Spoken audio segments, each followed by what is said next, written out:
সাদা পোশাকে অভ্যস্ত করা। কেননা সাদা পোশাক সর্বোত্তম পোশাক। সাদা পোশাক মৃত্যুর কথা স্মরণ করিয়ে দেয়।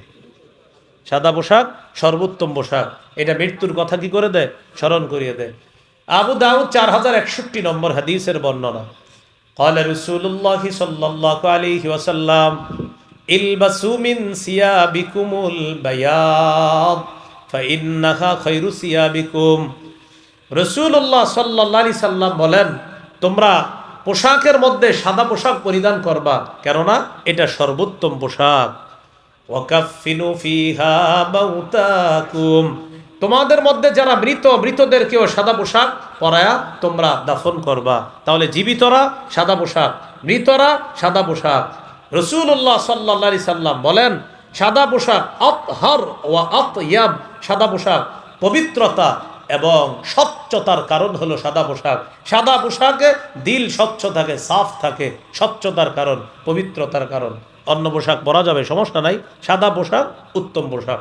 এটা মরণের কথা স্মরণ করায় দিবে। কেন? এটা আমার গায়ে আছে, আমি মারা যাওয়ার পরেও এই কালার আমার গায়ে উঠবে। এই কুসুম রঙের পোশাক পরা নিষেধ, এটা হলো পরিচ্ছেদ। নবীজির সাহাবী আব্দুল্লাহ ইবনে আমর রাদিয়াল্লাহু তাআলা আনহুমা তিনি বলেন, রাসূলুল্লাহ সাল্লাল্লাহু আলাইহি সাল্লাম তাকে দেখলেন, ওয়া আলাইহি সাওবানে মুআসফারান। আব্দুল্লাহ ইবনে আমর রাদিয়াল্লাহু তাআলা আনহুমার শরীরের মধ্যে ছিল দুইটা কুসুম রঙের পোশাক। কি রং? কুসুম। বলেন কি রং? কুসুম। ফাকালা রাসূলুল্লাহ সাল্লাল্লাহু আলাইহি ওয়াসাল্লাম হাদিহি সিয়াবুল কুফার ফালা তালবাসহা। আব্দুল্লাহ, এগুলা কাফেরদের পোশাক, এগুলা পরবা না, এগুলা পরিধান করবা না, এগুলা কাফেরদের পোশাক, এগুলা পরবা না। তাহলে পোশাকের আদব শিক্ষা দেওয়া, ছোটবেলা থেকে কালার, সুন্দর কালারের পোশাক হওয়া, এই ব্যাপারে যথেষ্ট সতর্ক থাকা। 10 নাম্বার, এটা আমার সাথে একটু বলেন। বলেন, সতর ঢেকে রাখে এমন পোশাকে শিশুকে অভ্যস্ত করা। শিশুর বয়স 1.5-2 বছর, ওরে যখন আপনি প্যান্ট পরাবেন হাঁটু ঢাইকা, ও যখন লম্বা হবে ওর প্যান্ট হবে ছোট, দেখবেন প্যান্ট খালি নিচের দিকে টানবে এইভাবে, মানে ওর মাথায় ঢুকে গেছে যে আমার তো এই জায়গাটা ঢাকা থাকে, এখন ঢাকনা নাই কেন। আল্লাহর শুকরিয়া আদায় করবেন যে আপনার সন্তানের মধ্যে এই মানসিকতা আল্লাহ দিয়ে দিস। সূরা আরাফের 26 নম্বর আয়াতে আল্লাহ বলেন, ইয়া বানি আদম ক্বাদ আনজালনা আলাইকুম লিবাসা ইউয়ারি সাওআতিকুম ওয়ারিশা ওয়ালিবাসুত তাকওয়া যালিকা খায়র। হে আদম সন্তান, আমি তোমাদেরকে এমন পোশাক দিলাম যে পোশাক তোমাদের সতর ঢেকে রাখে, তোমাদের সৌন্দর্যতার কারণ। তাকওয়ার পোশাক সর্বোত্তম পোশাক। শিশু সন্তানকে শৈশব থেকে এমন পোশাকে অভ্যস্ত করা যে পোশাক সতর ঢেকে রাখা তাকে শিখায়। আল্লাহ তৌফিক দান করেন। 11 নাম্বার, বলেন, এমন পোশাকে সন্তানকে অভ্যস্ত করা যেই পোশাক অহংকারের কারণ না হয়। তাহলে পোশাক যেন অহংকার প্রদর্শন না করে এমন পোশাক পরিধান করানো শিখানো। ক্বালা রাসূলুল্লাহ সাল্লাল্লাহু আলাইহি ওয়াসাল্লাম কুলু ওয়াশরাবু ওয়া তাসাদ্দাকু ওয়ালবাসু মা লাম ইখালিতহু ইসরাফুন আও মাখিলা। নবী বলেন, কুলু তোমরা খাও, ওয়াশরাবু পান করো, তাসাদ্দাকু দান করো, ওয়ালবাসু পোশাক পরিধান করো, মা লাম ইখালিতহু ইসরাফ যতক্ষণ অপচয় না হবে, আও মাখিলা অথবা অহংকার প্রদর্শন না করবে। খাও, অপচয় যেন না হয়, অহংকার যেন না হয়। পান করো, অহংকার প্রদর্শন যেন না হয়, অপচয় যেন না হয়। দান করো, দান যেন তোমাকে অহংকারী না বানায়। পোশাক পরিধান করো, পোশাক যেন তোমার মধ্যে অহংকারের পরিবেশ সৃষ্টি না করে। এই পোশাক পরো, সন্তানকে এই পোশাকে অভ্যস্ত করো। কত গেল? 12। 13 নাম্বার, এটাও বলেন। বলেন, শিশু ছেলেকে, মেয়ে না, কাকে? শিশু ছেলেকে রেশম থেকে দূরে রাখা। কোন ছেলেকে? শিশু ছেলেকে রেশম থেকে দূরে রাখা। তো কথা, হুজুর তো ওর গায়ে রেশম বললে কি গুনাহ হবে? না, গুনাহ হবে না, কিন্তু অভ্যস্ত করেন না। যদি ওর মধ্যে মানসিকতা চলে আসে, ও যদি এটা পছন্দ করে ফেলে, বড় হইতে হইতে যদি রেশম ওর ভালো লাগে, قال رسول الله صلى الله عليه وسلم أحل الذهب والحرير لأناس أمتي وحرم على ذكورها নবী বলেন আমার উম্মতের মেয়েদের জন্য রেশম বৈধ স্বর্ণ বৈধ, ছেলেদের জন্য রেশম অবৈধ স্বর্ণ অবৈধ। আমার উম্মতের ছেলেদের জন্য রেশম হারাম, স্বর্ণ হারাম, মেয়েদের জন্য রেশম হালাল, স্বর্ণ হালাল। নবী বলছে বাস দূরে রাখতে হবে। স্বর্ণ রেশম পুরুষ পরবে জান্নাতে, আল্লাহর কোরআনও বলছে, নবীর হাদিসও বলছে, বাস আমরা মাথা পেতে মেনে নিলাম। মনে থাকবে নি? কয় হলো? 13, 14। বলেন আমার সাথে, শিশুকে জুতা পরিধান করা শিক্ষা দেওয়া। আমাদের নবী কত মায়ার নবী, দেখছেন জুতা পরাও শিখিয়ে দিতেছে। قال رسول الله صلى الله عليه وسلم لا تمشي في نعل واحد নবী বলেন এক জুতায় হাঁটবা না, এক পায়ে জুতা রাইখা হাঁটবা না, এক পায়ে জুতা রাইখা হাঁটবা না।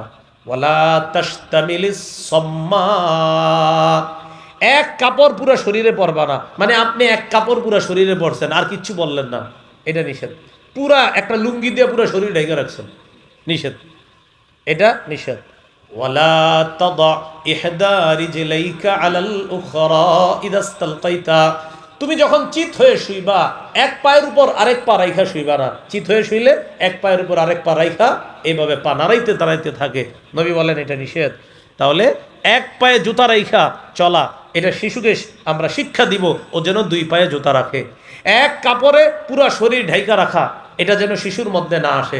শিশু শোয়ার পর ও এইভাবে চিত হয়ে শোয়ার পর এক পায়ের উপর আরেক পা রাখা, এই অভ্যাস যেন শিশুর তৈরি না হয়, সতর্ক থাকা।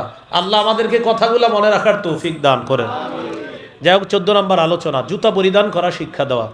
সহিহ বুখারীর বর্ণনা, রাসূল সাল্লাল্লাহু আলাইহি সাল্লাম বলেন লিয়ুনইলহুমা জামিআ আও লিয়হফিহিমা জামিআ হয়তো দুই পায়ে জুতা রাখবে, না হয় দুই পা খোলা রেখে চলবে। হয়তো দুই পায়ে জুতা রাখবা, না হয় দুই পা খোলা রেখে চলবা। এক পায়ে জুতা রেখে চলবা না, এতে তুমি পড়ে যাওয়ার আশঙ্কা আছে। এক পায়ে জুতা রাখলে, অন্য পা খালি থাকলে, বিশেষ করে শিশু যদি এক পায়ে জুতা রাখে আরেক পা খোলা থাকে, যে কোনো সময় ওর পড়ে যাওয়ার আশঙ্কা আছে। তাই দুই পা খালি রাখা অথবা দুই পায়ে জুতা রাখা। কত হলো? 14। 15 নাম্বার, সব কিছু ডান দিক থেকে করার মানসিকতা ছোটবেলা থেকে শিক্ষা দেওয়া। খাইতে চাবে বাম হাতে, ডান হাতটা এগিয়ে দিবেন। আপনার হাতে খাবার রাখবেন, ওরে দিতে চাইবেন, বারবার বাম হাত দিবে, আপনি দিবেন না। ডান হাত দিলে দিবেন। আবার এরকম যখন চাইবে, ও বাম হাত দিলে দিবেন না। ও বুঝতে পারবে, এমন করবে, ও এরকম করবে, দেখবেন পরে ডান দিবে। এইভাবে দিতে থাকবে, আপনি শিখাইতে থাকবেন। কানা রাসূলুল্লাহি সাল্লাল্লাহু আলাইহি ওয়াসাল্লাম ইউজিবুহু তায়াম্মুনু ফিত তানাউলি ওয়াত তারাজ্জুলি ওয়াত তুহুরিহি ওয়া ফি শানিহি কুল্লি রাসূলুল্লাহ সাল্লাল্লাহু আলাইহি সাল্লাম সব কিছু ডান দিক থেকে করতে পছন্দ করতেন। জুতা পরা, মাথা আঁচড়ানো, পবিত্রতা অর্জন করা, এমনকি সব কিছু তিনি ডান দিক থেকে পছন্দ করতেন। শিশুকে সব কিছু ডান দিক থেকে করা শিক্ষা দিব ইনশাআল্লাহ। 16 নাম্বার গুরুত্বপূর্ণ আলোচনা, শিশুকে তাওহীদ শিক্ষা দেওয়া। কি শিক্ষা দেওয়া? আস্তে আস্তে বড় হচ্ছে, তাওহীদ শিক্ষা দেওয়া। বলেন আল্লাহ এক, আল্লাহ অমুখাপেক্ষী, তিনি জন্ম দেন না, জন্ম নেন না, তার সমকক্ষ কেউ নেই। আল্লাহ তাআলা সৃষ্টির মুখাপেক্ষী নন, স্থানের মুখাপেক্ষী নন, সময়ের মুখাপেক্ষী নন, বরং সৃষ্টি, সময়, স্থান, আরশ, কুরসি সব আল্লাহর মুখাপেক্ষী। বলেন সব কার মুখাপেক্ষী? আল্লাহর মুখাপেক্ষী। এইভাবে তাওহীদ শিক্ষা দেওয়া। পাশাপাশি আরেকটা শিক্ষা দিবেন, তিরমিজিতে আছে, 2516 নম্বর হাদিস, এখানে আছে ইহফাজিল্লাহ ইয়াহফাজকা তুমি সদা সর্বদা আল্লাহকে স্মরণ করবা, আল্লাহর বিধানগুলা রক্ষা করবা, আল্লাহ তোমাকে রক্ষা করবে। ইহফাজিল্লাহ তাজিদহু তুজাহাকা সন্তান তুমি সদা সর্বদা আল্লাহকে স্মরণে রাখবা, বিপদে আপদে আল্লাহকে কাছে পাইবা। এরপরে শিখাইবেন ইযা সাআলতা ফাসআলিল্লাহ যখন চাইবা আল্লাহর কাছে চাইবা, ওয়া ইযা ইসতাআনতা ফাসতাইন বিল্লাহ যখন সাহায্য প্রার্থনা করবা আল্লাহর কাছে সাহায্য প্রার্থনা করবা।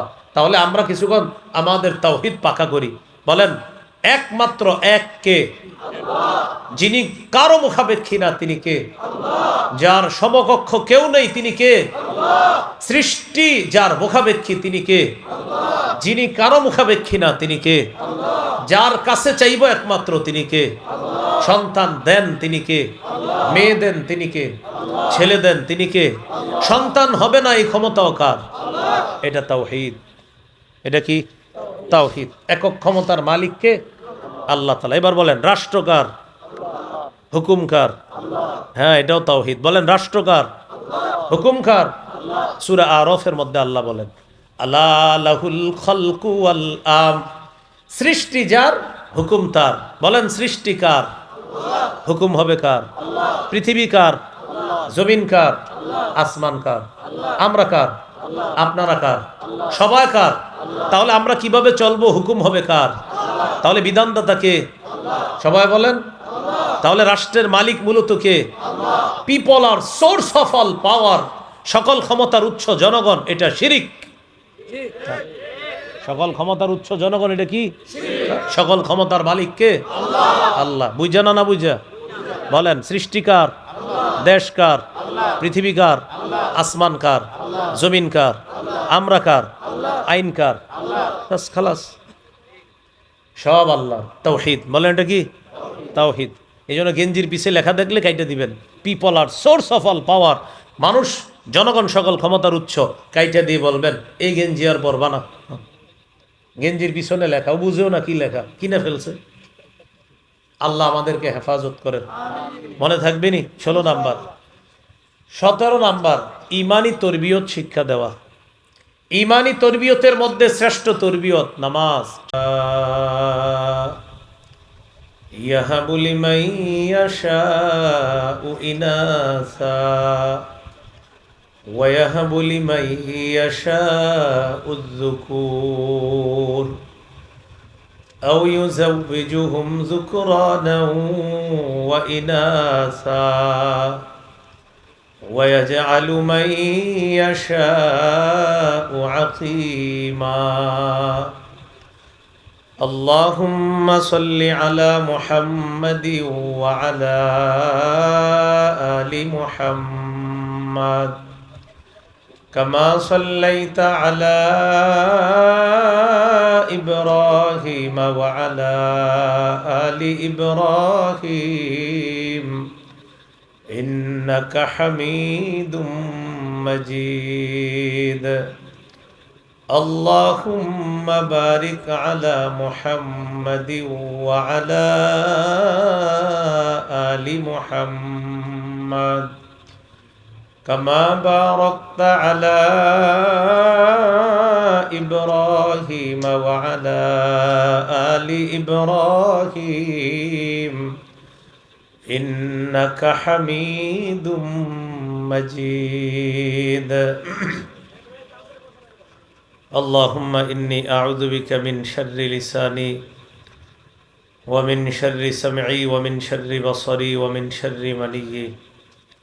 রহমানিয়া আদর্শ বালিকা মাদ্রাসার উদ্যোগে ইসলামী মহাসম্মেলনের প্রধান মেহমান, উপমহাদেশের প্রখ্যাত হাদিস বিশারদ পীরে কামেল শেখুল হাদিস আল্লামা আব্দুল হাই রহমানী দামাত বরকাতুহুম শেখে ময়দানে মোহাম্মদ মোমেন শাহী, প্রধান অতিথি অধ্যাপক doctor S M Rafiqul Islam Bachchu, সহস্বাস্থ্য বিষয়ক সম্পাদক বিএনপি জাতীয় নির্বাহী কমিটি 1 নং যুগ্ম আহ্বায়ক গাজীপুর জেলা বিএনপি, সভাপতি আলহাজ মোহাম্মদ বিল্লাল হোসেন ব্যাপারী, সদস্য সচিব শ্রীপুর পৌর বিএনপি, সার্বিক তত্ত্বাবধানে আলহাজ মোহাম্মদ রেজাউল করিম, সভাপতি অত্র মাদ্রাসা, সাবেক ধর্ম বিষয়ক সম্পাদক শ্রীপুর পৌর বিএনপি,